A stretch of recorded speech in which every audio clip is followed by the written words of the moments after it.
ঝড়ের কাজই হচ্ছে সবকিছু উজাড় করে প্রকৃতিকে ছন্নছাড়া করে দেয়া।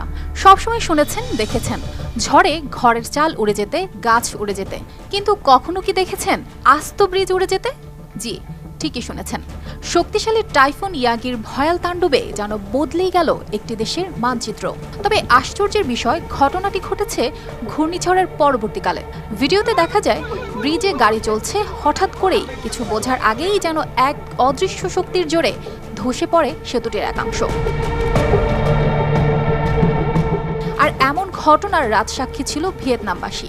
চোখের সামনে এমন দৃশ্য দেখে বাকরুদ্ধ যেন প্রত্যক্ষদর্শীরা। মনে হচ্ছিল মৃত্যুকে খুব কাছ থেকেই দেখেছেন তারা। ৭ সেপ্টেম্বর শনিবার ঘণ্টায় ২০৩ কিলোমিটার বেগে দেশটির উত্তরাঞ্চলে আঘাত হানে এই ভয়াল ঝড়, যার প্রভাবে ইতোমধ্যে ৯০ জনেরও বেশি মানুষ নিহত হয়েছেন। নিখোঁজ রয়েছেন অন্তত ৬৬ জন। ওয়ালটন টেলিভিশন মাত্র ২৫,৪৯০ টাকায় পাচ্ছেন গুগল টিভি। শত শত মানুষ আহত হয়ে হাসপাতালগুলোতে চিকিৎসা নিচ্ছেন। সবচেয়ে বেশি ক্ষতিগ্রস্ত হয়েছে ফুথো প্রদেশের ফোংচাও সেতু, যা সোমবার ধসে পড়ে। এই সেতুর ধসে পড়ার মুহূর্তটি ধরা পড়ে একটি গাড়ির ড্যাশ ক্যামে। ভিডিওতে দেখা যায় সেতুর একটি অংশ হঠাৎ করে ভেঙে পড়ে এবং কিছু যানবাহন নদীতে পড়ে যায়। এই দুর্ঘটনায় ১০টি গাড়ি ও ২টি স্কুটার নদীতে পড়ে যায়, যার মধ্যে কয়েকটি লরি এবং মোটরবাইকও ছিল।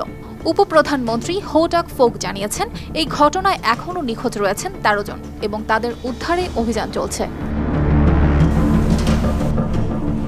একজন জীবিত উদ্ধারকৃত মোটরসাইকেল আরোহী এনগুয়েন মিনহো হাই জানিয়েছেন যে পড়ে যাওয়ার সময় তিনি এতটাই আতঙ্কিত হয়ে পড়েছিলেন যে তার মনে হয়েছিল তিনি মৃত্যুর মুখ থেকে ফিরে এসেছেন। এই ধরনের অস্বাভাবিক দুর্ঘটনা ভিয়েতনামে খুব কমই দেখা গেছে। সেনাবাহিনীকে দ্রুত ধসে পড়া সেতুর অংশে পন্টুন নির্মাণের নির্দেশ দেওয়া হয়েছে, যাতে তল্লাশি এবং উদ্ধার কাজ দ্রুত সম্পন্ন করা যায়। টাইফুন ইয়াগি, যা গত ৩ দশকের মধ্যে ভিয়েতনামে আঘাত হানা সবচেয়ে শক্তিশালী ঝড়। বিদ্যুৎ বিভ্রাটের কারণে প্রায় ১৫ লাখ মানুষকে অন্ধকারে দিন কাটাতে হচ্ছে। ঝড়ের ফলে ৪৪ জন ভূমিধস এবং আকস্মিক বন্যায় প্রাণ হারিয়েছেন।